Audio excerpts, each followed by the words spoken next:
बीडची धनंजय मुंडे आले ते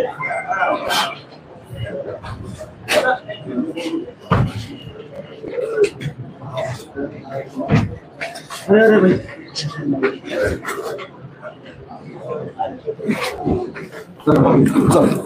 चला अमीर भाई सीधे उधर चलो सीधा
सर्वप्रथम आपल्या सर्वांचं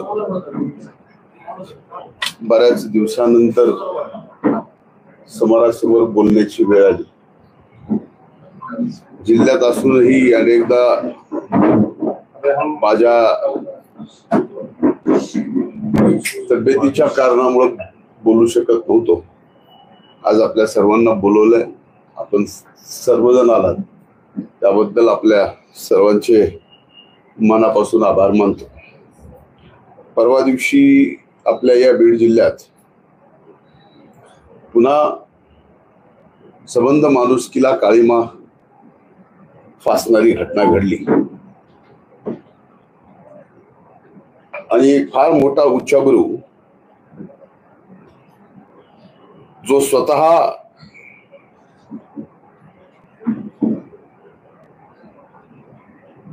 उज्ज्वला किरण नावाने कोचिंग क्लासेस घेत होता. उमा किरण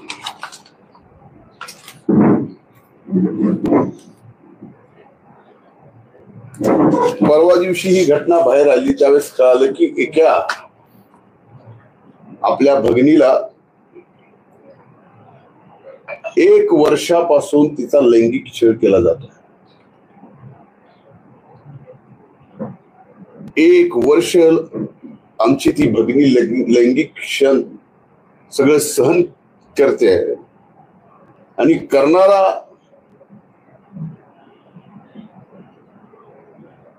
हा जो व्यक्ती आहे तो या कोचिंग क्लासचा मालक आहे.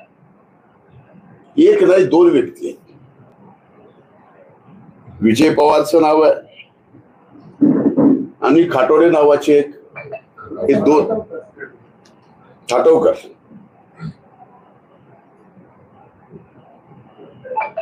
यामध्ये बऱ्याच अशा काही गोष्टी आहेत की ज्या गोष्टी आपल्याला सुद्धा अवगत असायला पाहिजे.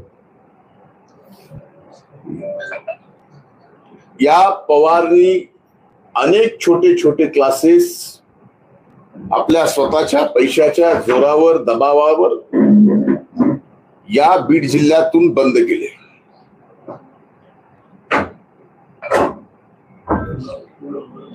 आणखीन काही माहिती आपल्याला देतोय. रात्री गुन्हा नोंद झाला. गुन्हा नोंद झाला त्या दिवशी 11 वाजता इथले स्थानिकचे आमदार संदीप क्षीरसागर या आरोपी सोबत होते. हे पोलीस तपासात येणं आवश्यक आहे. ते का होते, काय असं कारण आहे, काय त्यांचे कनेक्शन आहेत, फायनान्शियल आहेत, नॉन फायनान्शियल आहेत, क्लासमेट आहेत, काय नेमके.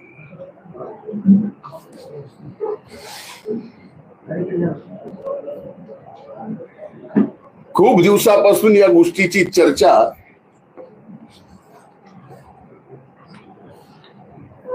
या क्लासेसच्या बाबतीत दबून होती की इथं मुलींवर अत्याचार होतोय, लैंगिक अत्याचार होतोय, अल्पवयीन मुलीवर लैंगिक अत्याचार होतोय. आणि हे होत असताना फक्त आपली इज्जत वेशीला टांगली जाऊ नये म्हणून अनेक कुटुंबातल्या लोकांनी ब्र म्हणून सुद्धा अशा प्रकरणावर आवाज उठवला नाही. किंवा आजही असे प्रकरण त्यांच्याकडनं चालू झाले असतील. अशा अनेक भगिनी आमच्या असतील की ज्यांचा छळ यांनी केला पण त्यांनी एक अक्षराने सुद्धा पुढे कुठं आले नाहीत. का तर आपली इज्जत बरी. शेवटी इज्जतीला सगळेजण घाबरतात.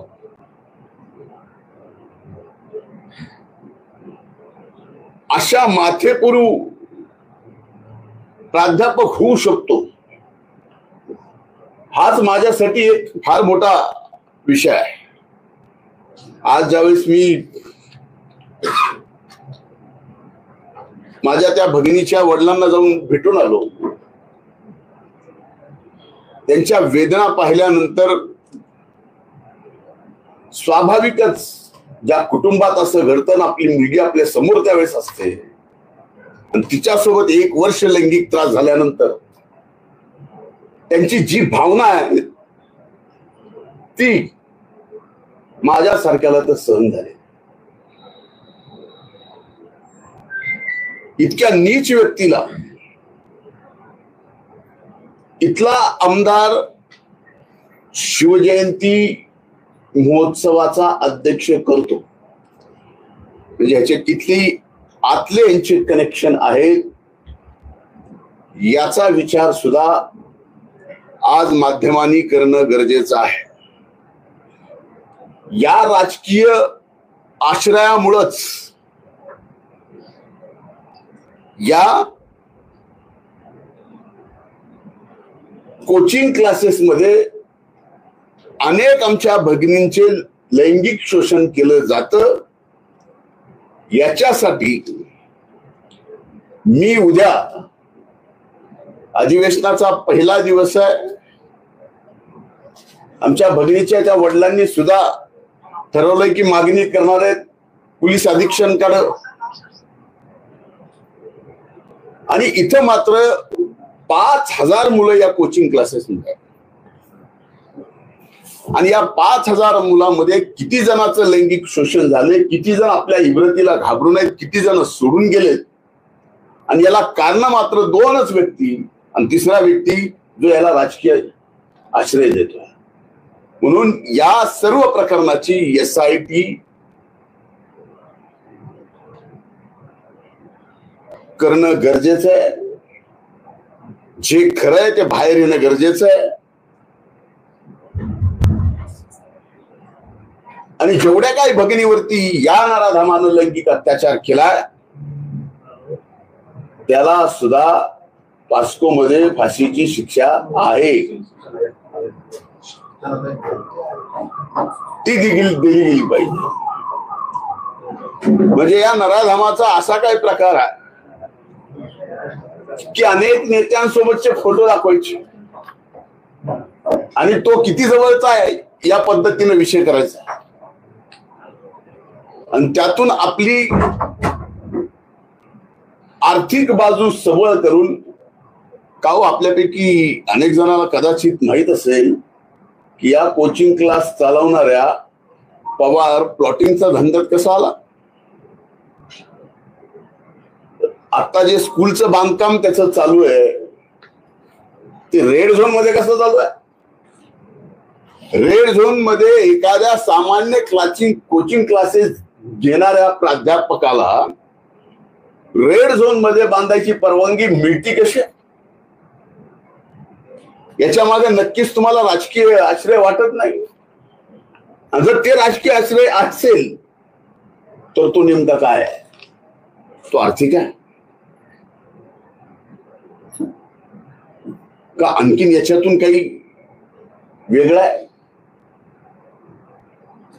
जसं जसं पुढे होईल प्रकरण जाईल तसं तसं या कोचिंग क्लासवर काय काय धंदे होतात हे सुद्धा पुढे येईल. बीडची धनंजय मुंडे आले ते.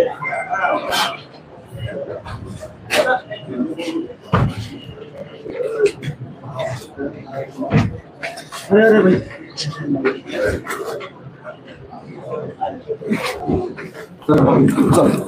चला हमारे भाई सीधे उधर चलो. उधर चलो सीधा.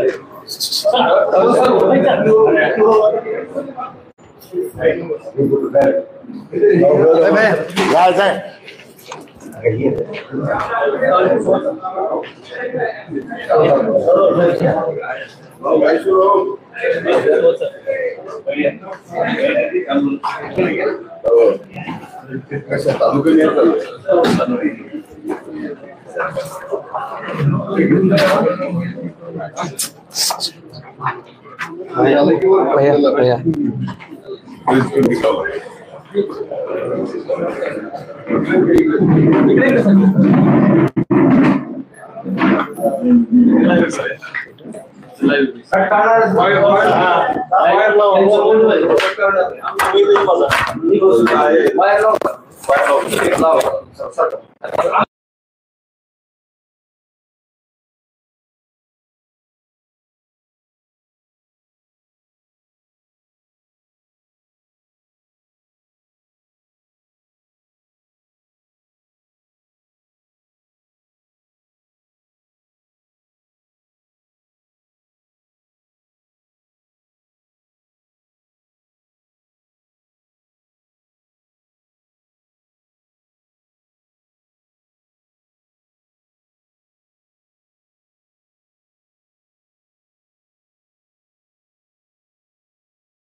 सर्वप्रथम आपल्या सर्वांचं बऱ्याच दिवसानंतर समोरासमोर बोलण्याची वेळ आली. जिल्ह्यात असूनही अनेकदा माझ्या तब्येतीच्या कारणामुळे बोलू शकत नव्हतो. आज आपल्या सर्वांना बोलवलंय, आपण सर्वजण आलात त्याबद्दल आपल्या सर्वांचे मनापासून आभार मानतो. परवा दिवशी आपल्या या बीड जिल्ह्यात पुन्हा संबंध माणुसकीला काळीमा फासणारी घटना घडली आणि फार मोठा उच्चाभ्रू जो स्वतः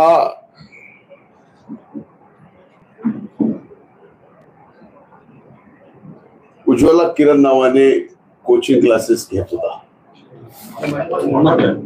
उमा किरण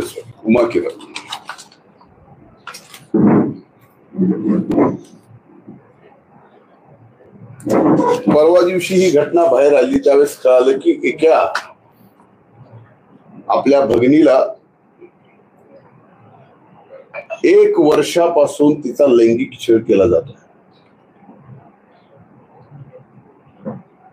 1 वर्ष आमची ती भगिनी लैंगिक क्षण सगळं सहन करते आणि करणारा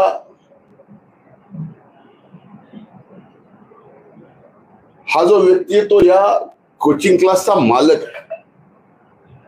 1 नाही 2 व्यक्ती आहेत. विजय पवारचं नाव आहे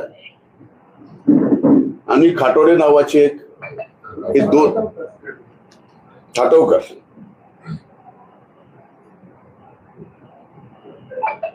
यामध्ये बऱ्याच अशा काही गोष्टी आहेत की ज्या गोष्टी आपल्याला सुद्धा अवगत असायला पाहिजे. या पवारनी अनेक छोटे छोटे क्लासेस आपल्या स्वतःच्या पैशाच्या जोरावर दबावावर या बीड जिल्ह्यातून बंद केले.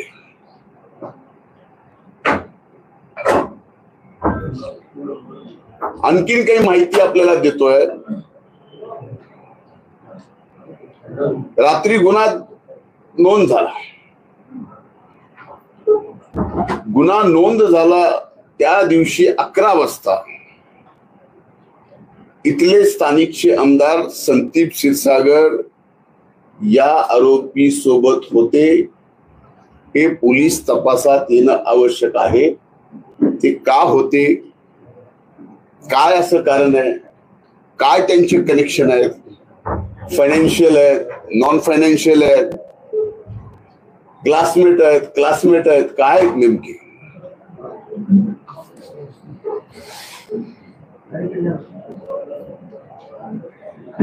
खूप दिवसापासून या गोष्टीची चर्चा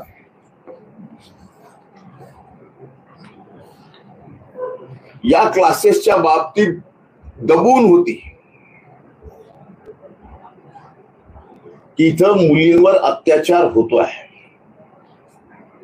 लैंगिक अत्याचार होतोय, अल्पवयीन मुलीवर लैंगिक अत्याचार होतोय.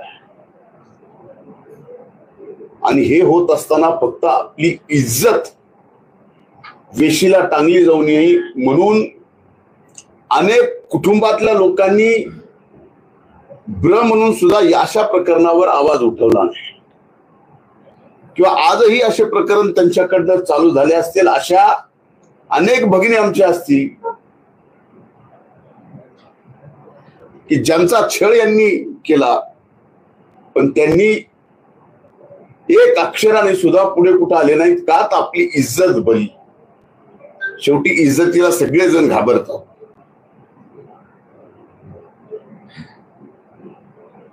अशा माथेपुरू प्राध्यापक होऊ शकतो हाच माझ्यासाठी एक फार मोठा विषय आहे. आज ज्यावेळेस मी माझ्या त्या भगिनीच्या वडिलांना जाऊन भेटून आलो त्यांच्या वेदना पाहिल्यानंतर स्वाभाविकच ज्या कुटुंबात असं घडतं ना, आपली मुलगी आपल्या समोर त्यावेळेस असते आणि तिच्यासोबत 1 वर्ष लैंगिक त्रास झाल्यानंतर त्यांची जी भावना आहे ती माझ्यासारख्याला तर सहन झाली. इतक्या नीच व्यक्तीला इथला आमदार शिवजयंती महोत्सवाचा अध्यक्ष करतो म्हणजे ह्याचे किती आतले यांचे कनेक्शन आहेत याचा विचार सुद्धा आज माध्यमांनी करणं गरजेचं आहे. या राजकीय आश्रयामुळंच या कोचिंग क्लासेसमध्ये अनेक आमच्या भगिनींचे लैंगिक शोषण केलं जातं. याच्यासाठी मी उद्या अधिवेशनाचा पहिला दिवस आहे. आमच्या भगिनीच्या त्या वडिलांनी सुद्धा ठरवलंय की मागणी करणार आहेत पोलीस अधीक्षकांकडे. आणि इथं मात्र 5,000 मुलं या कोचिंग क्लासेसमध्ये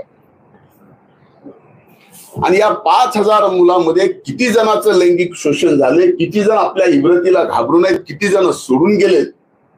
आणि याला कारण मात्र 2च व्यक्ती आणि तिसरा व्यक्ती जो याला राजकीय आश्रय देतो. म्हणून या सर्व प्रकरणाची SIT करणं गरजेचं आहे. जे खरं आहे ते बाहेर येणं गरजेचं आहे.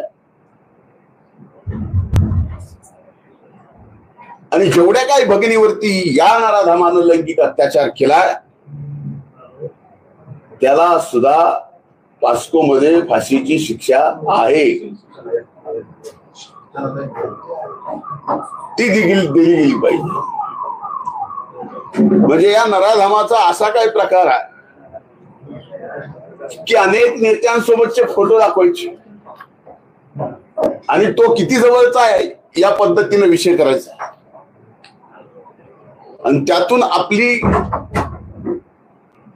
आर्थिक बाजू सबळ करून का हो आपल्यापैकी अनेक जणांना कदाचित माहित असेल की या कोचिंग क्लास चालवणाऱ्या पवार प्लॉटिंगचा धंद्यात कसा आला. आता जे स्कूलचं बांधकाम त्याचं चालू आहे ते रेड झोन मध्ये कसं चालू आहे. रेड झोन मध्ये एखाद्या सामान्य कोचिंग क्लासेस घेणाऱ्या प्राध्यापकाला रेड झोन मध्ये बांधायची परवानगी मिळती कशी.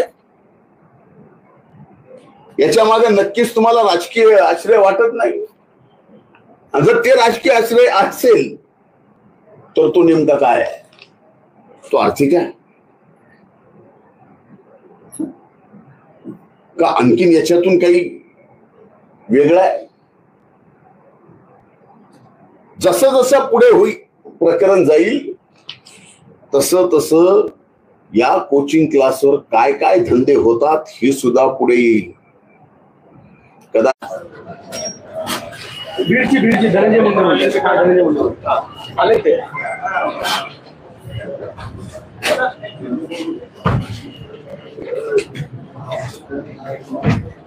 अरे भाई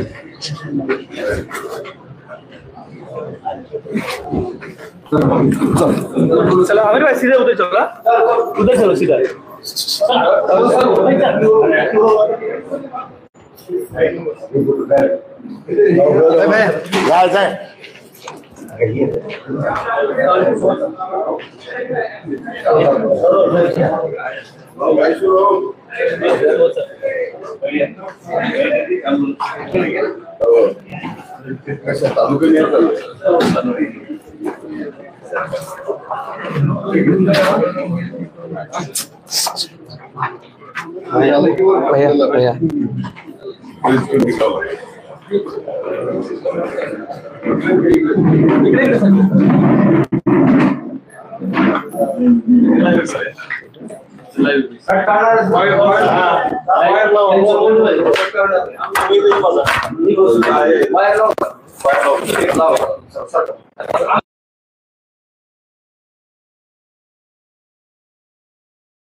सर्वप्रथम आपल्या सर्वांचं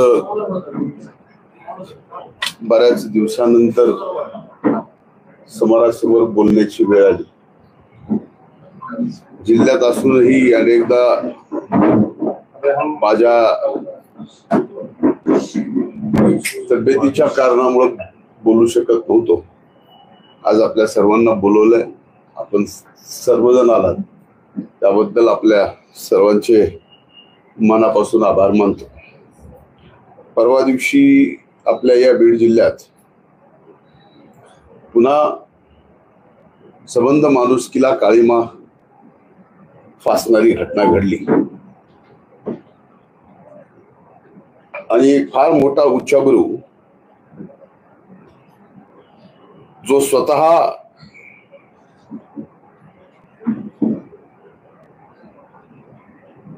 उज्ज्वला किरण नावाने कोचिंग क्लासेस घेत होता. उमा किरण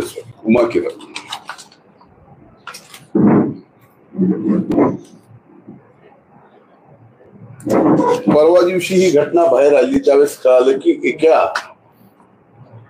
आपल्या भगिनीला 1 वर्षापासून तिचा लैंगिक छळ केला जातो. 1 वर्ष आमची ती भगिनी लैंगिक क्षण सगळं सहन करते आणि करणारा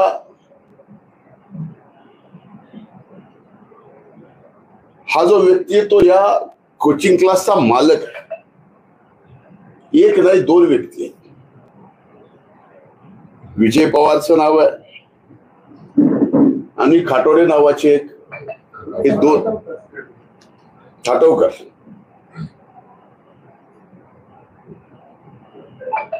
यामध्ये बऱ्याच अशा काही गोष्टी आहेत की ज्या गोष्टी आपल्याला सुद्धा अवगत असायला पाहिजे. या पवारनी अनेक छोटे छोटे क्लासेस आपल्या स्वतःच्या पैशाच्या जोरावर दबावावर या बीड जिल्ह्यातून बंद केले.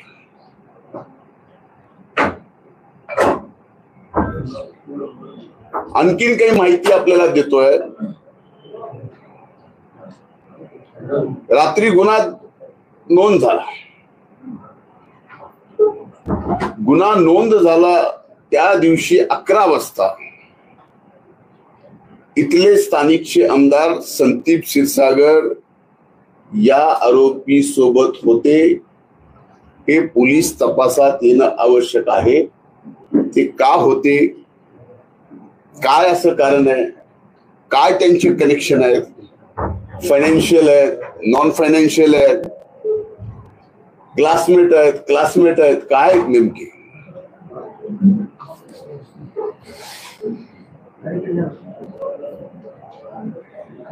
खूप दिवसापासून या गोष्टीची चर्चा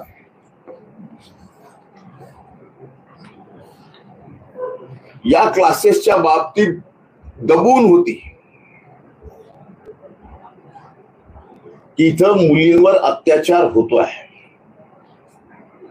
लैंगिक अत्याचार होतोय, अल्पवयीन मुलीवर लैंगिक अत्याचार होतोय.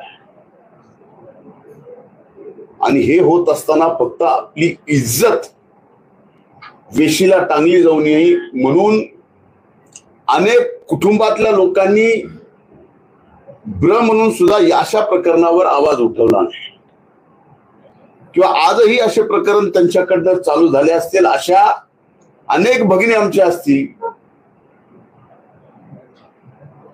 की ज्यांचा छळ यांनी केला, पण त्यांनी एक अक्षराने सुद्धा पुढे कुठं आले नाहीत. का तर आपली इज्जत बरी. शेवटी इज्जतीला सगळेजण घाबरतात.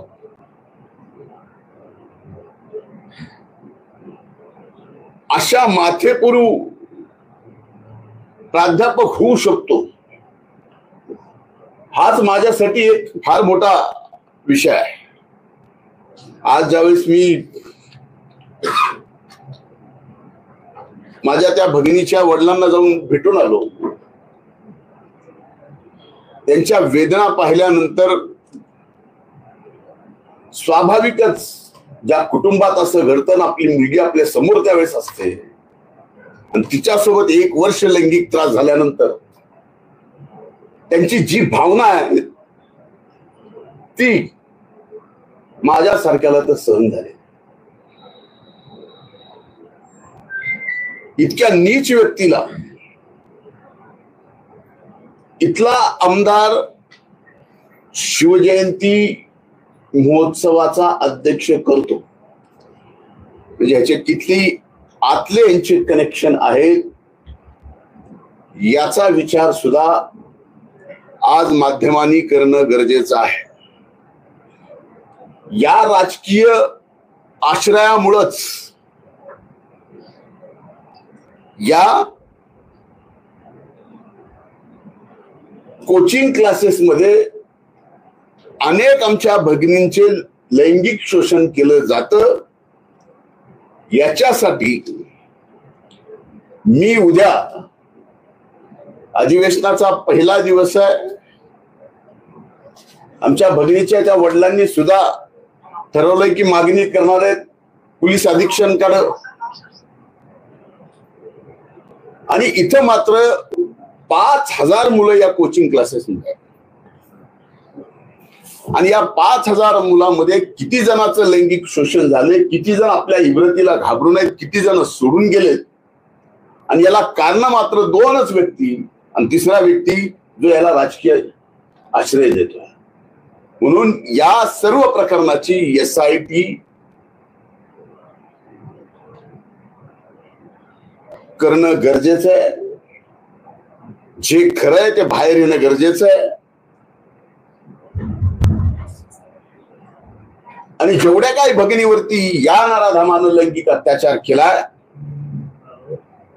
त्याला सुद्धा पॉस्को मध्ये फाशीची शिक्षा आहे, ती दिली गेली पाहिजे. म्हणजे या नराधामाचा असा काय प्रकार आहे